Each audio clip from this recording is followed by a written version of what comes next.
This is how you slurp water. I'm going to show you how to guzzle water.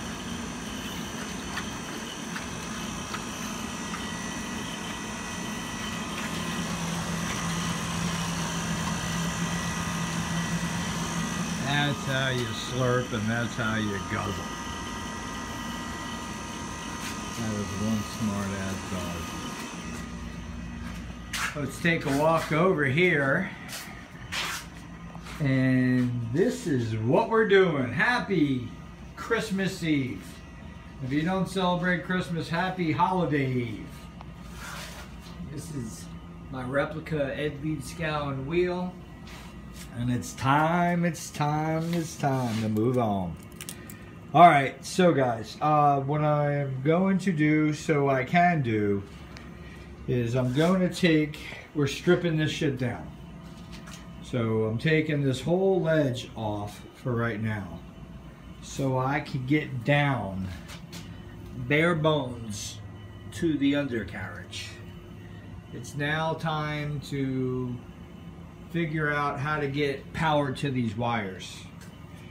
Now there's several ways I thought of, and there's all different kinds of ways. If you guys, anybody wants to suggest anything, leave your comments.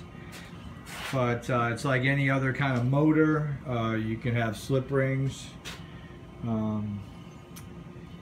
There's quite a few different options, but this one's a little bit more special on trying to get it fired up. So, time to strip down that, and then I'm finding continuity between the motor itself, block, the top ring, the bottom ring, and the magnets. Not liking the continuity all the way through. Eds Wheel didn't have continuity from the magnets to the rings and everything else I just mentioned. So I think I have, I think it's touching is the ring that goes around. I believe that because it's touching the top ring, which is connected to the bolts, which is now touching this ring, which leans on top of the magnets. So I'm going to go ahead and break the top off, take this off, this ring, and then I'm going to put this ring back down, but I'm going to put a insulation there so I don't have metal on metal. And I want to be able to isolate this ring and isolate this ring, because this ring's connected to the block.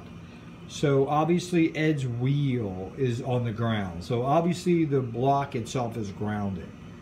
So that's probably why Ed could grab that handle.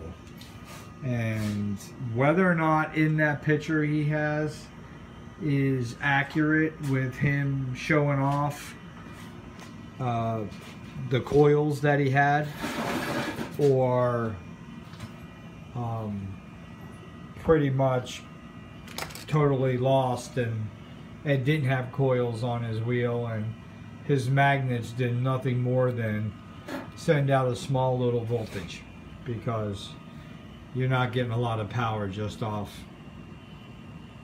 these weak magnets.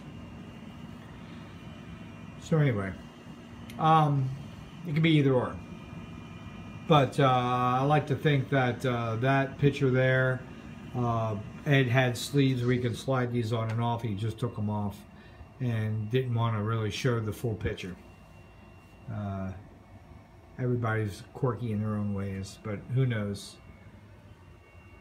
So we're going to take away the front, we're going to get to it, and then I'm going to look down there, assess what I have, and I like to connect these wires all underneath and have them all connected to a copper ring that I'll run around, connect the wires to, and it's steady, and I'll have that insulated off the block so the block's holding it.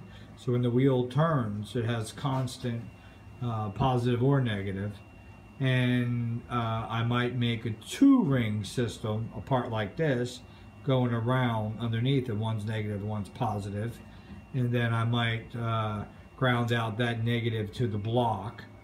But there's, you know, like, really there's a lot of options. So that's kind of what I'm thinking for now, and that'll at least get me trying to hook stuff up. Maybe later on tonight I'll grab a battery and I'll sit it on top and I'll hook up some wires.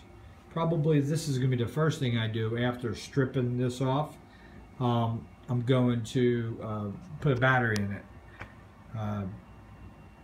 This way I can hook it up and play with it hooked up in many different versions, because we are going to oscillate these magnets, and we're not going to oscillate them off of 555 and a potentiometer.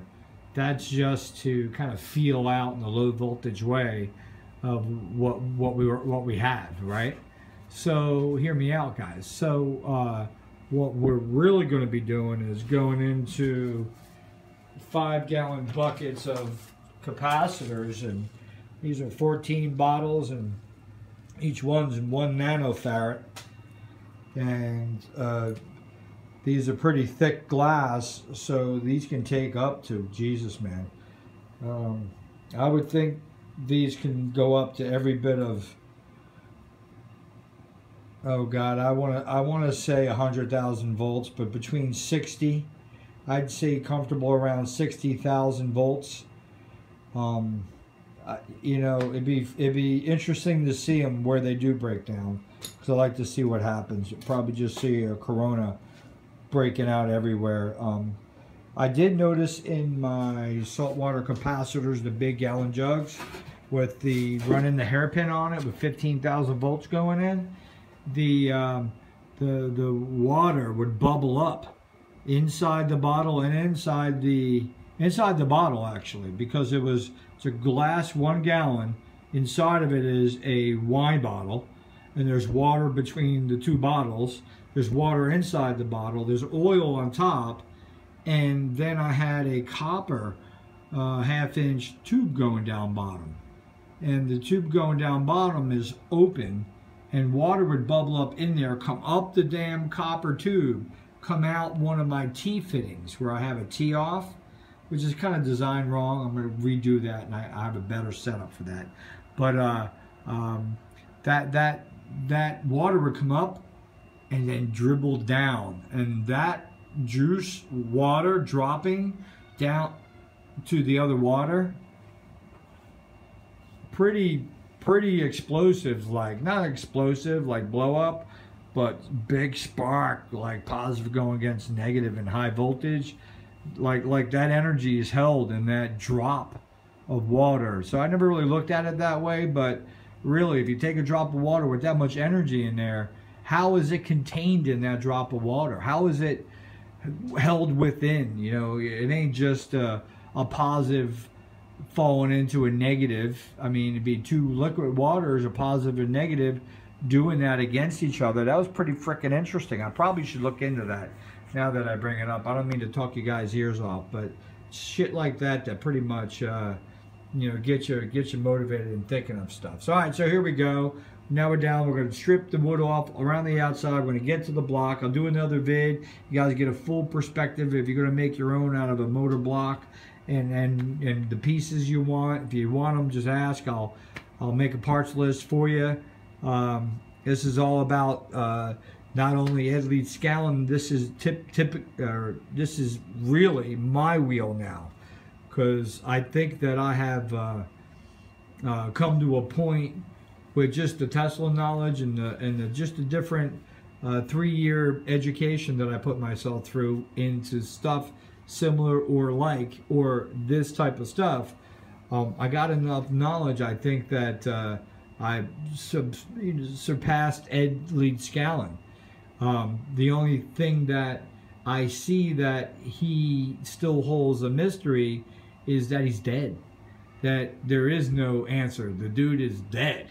So, you know, unless all we have is magnetic current to work off of, and literally from there it really branches out like a branch, like a big old oak tree or a maple tree. It just blossoms out on questions. So I don't know what to say, but for now what we're going to do is we're definitely going to get these frickin' things powered up. They got a lot of good potential about them.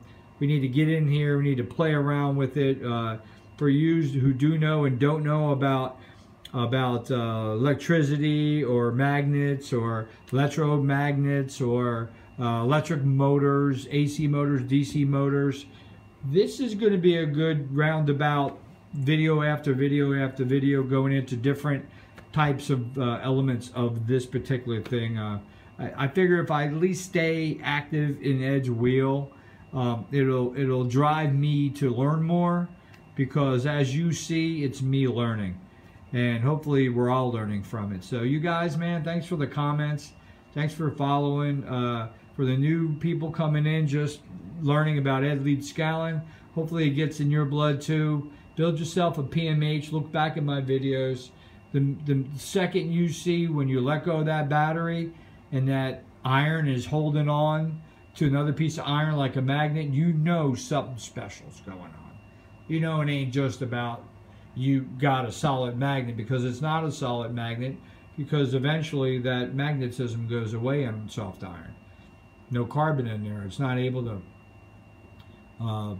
hold in or line itself up or whatever it is. It's got to be broken down in an atomic molecule level, to where the molecules are just snapping back and wrapping out and turning sideways, and not just becoming a magnet, where the magnets, those poles line up. And I think that's what it is the matter has poles, and they're probably going 90-degree different from what a magnet's metal does, which goes in perpendicular to the energy run. So when you do that in a molecule and atomic level, you're pretty much got your right metals in place to take a charge and hold on to it and keep it going. Actually, energy in motion stays in motion. All right, guys, happy Christmas Eve. Like I said, just got home from work, man, fucking sore as hell. Freaking trying to earn the dollar, keep the family of 4 kids and wife and myself 6 fed, mortgage paid, freaking a car going. Jesus Christ, man. What the hell?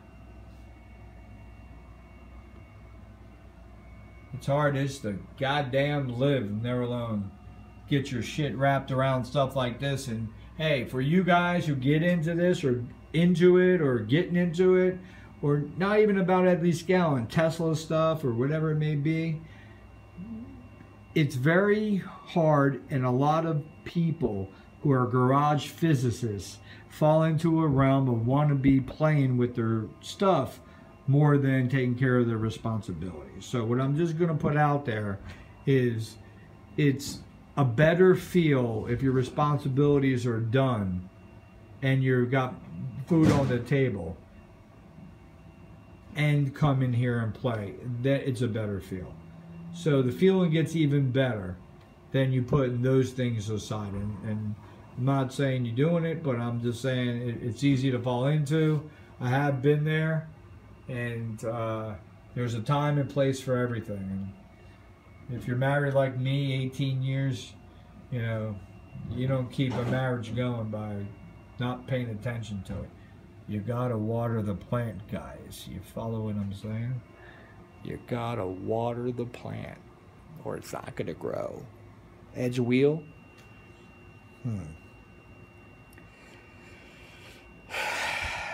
Yeah. You know, I don't know what to say other than it's got to be more than just a motor. It's got to be. There's something more to this.